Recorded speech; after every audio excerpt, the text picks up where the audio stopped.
quick video on watch collecting.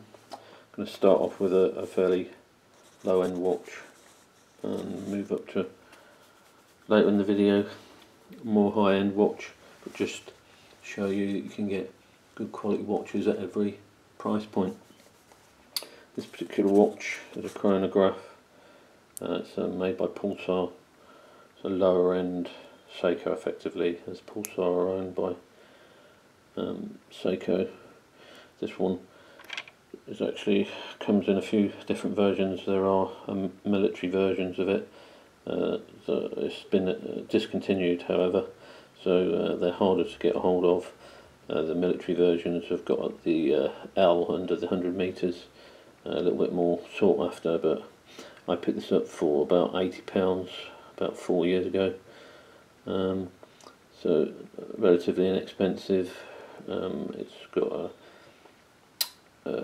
It's got a mineral crystal dome, and it's got a chrono that works, but it's not fantastic. I just like the way it looks. It's got quite a nice brush case, and as I say, it's a good timekeeper, and it didn't cost very much, and a good starter watch. You know, to add to your collection. Made by a well-known maker, and it's got its own in-house movement. So yeah, a good starter watch, nice looking, good timekeeper.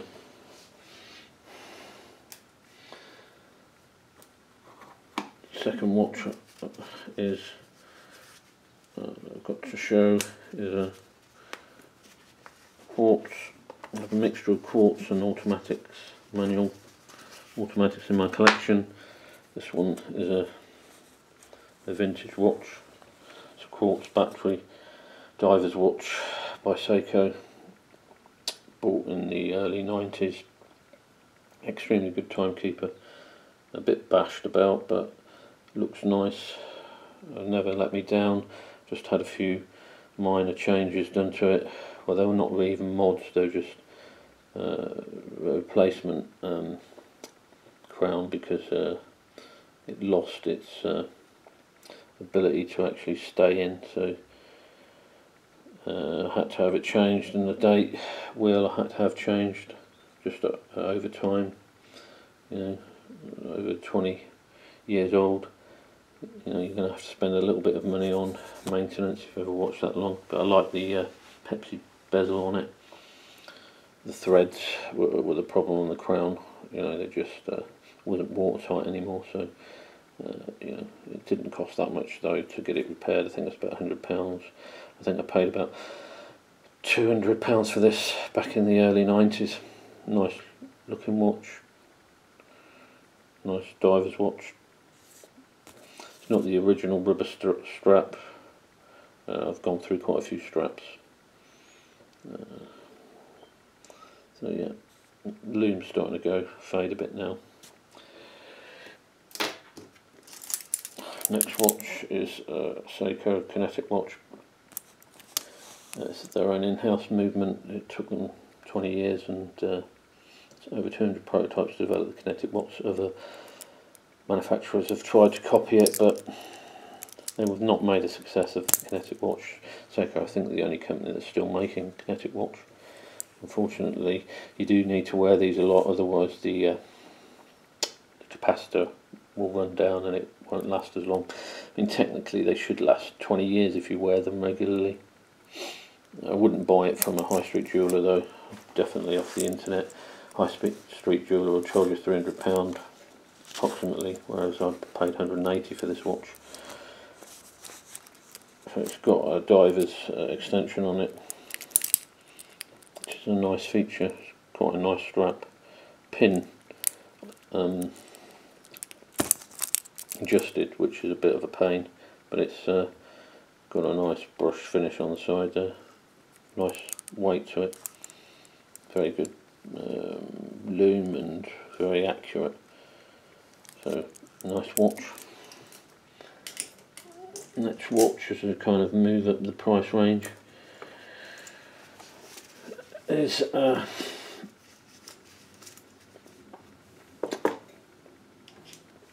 vintage Omega manual wind. Pick these up and if you look in the right places. Gumtree, or this picture one I got in a market stall off seller in Derby. Some manual wind, 19,800 beats per hour, mid 60s. You know, you could pay £1,000 for a watch like this in a second-hand seller shop in London that specialises in these type of watches. So yeah, you've got to look in the right places, otherwise you can end up spending a lot more than you need to. But nice looking watch, nice steel finish. On the crown there, you've got the Omega motif. Yeah, considering how old it is, it runs extremely well. Keeps good time. Runs for 2 days when it's fully wind.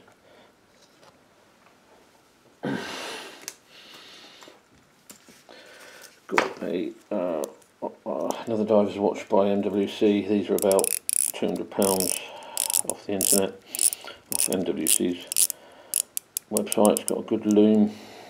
It's got a Seiko movement. 21.6 beat, 21,600 beats per hour. It's got a mineral crystal. I think they may be actually put together in China rather than Switzerland, which I thought originally they might be made in Switzerland with the Japanese movement, but now I'm not so sure. To keep the price down, they may be assembled in China with the Japanese movement.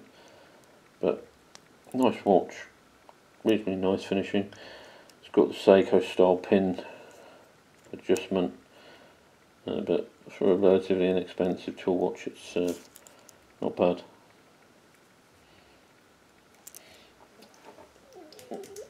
Next watch to look at is a bit more expensive. These are Swiss made, Swiss movements, Steinhardt. Really nice watch for the money. Steinhardt, of course, don't actually make watches, they just design them. A lot of them are based on homages to Rolexes. Got a particularly nice dome, this watch, sapphire crystal. Made, jobbed out to a Swiss company, manufacturing company in Jura, Switzerland. It's got a nice radium dial, old style, no crown guards.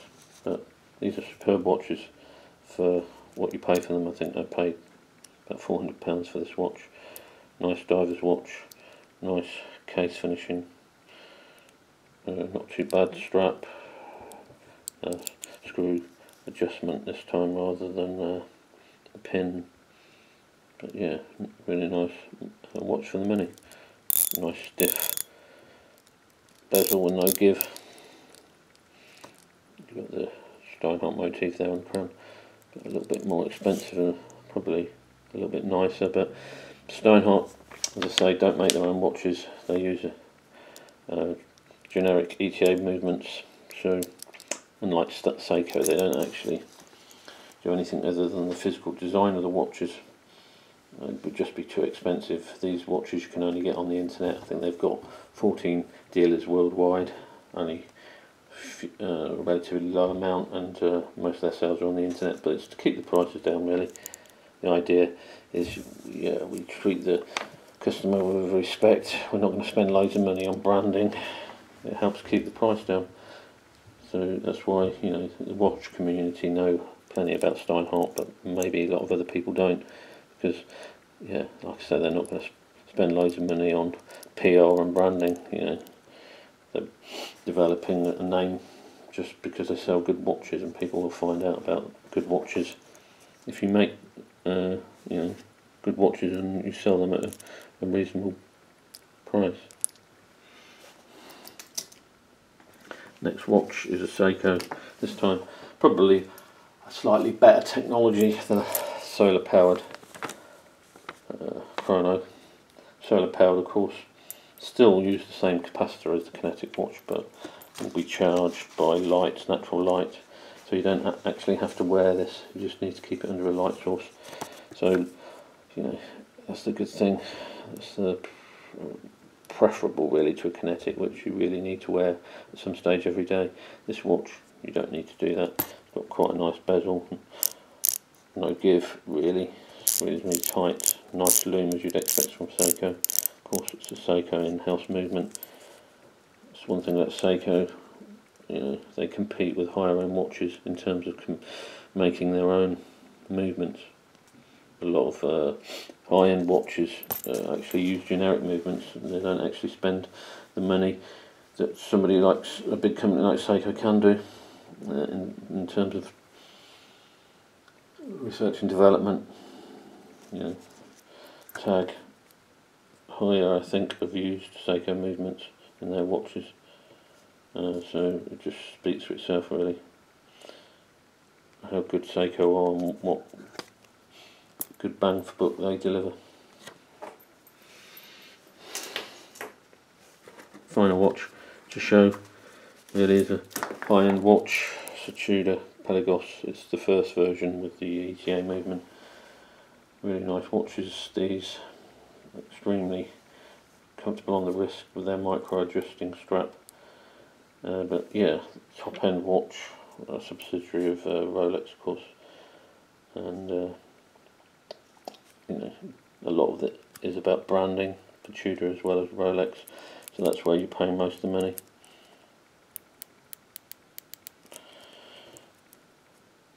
Yeah, they look, that's a nice, particularly nice design, helium escape valve there. Good looking watch, but you know, whether it's good value I don't know. Probably resale. Maybe they don't quite depreciate as much as the lower end watches, but still, you know, you'll still probably lose money on them. There's very few watches that actually sell for more than you bought them for, unless it's a limited run. These are not being made anymore with the 2824 ETA movement. It's all in-house now from Tudor, which might help the sales of these in the future. It might help because there are a limited amount made, and helping keeping the value up. But yeah, nice watch.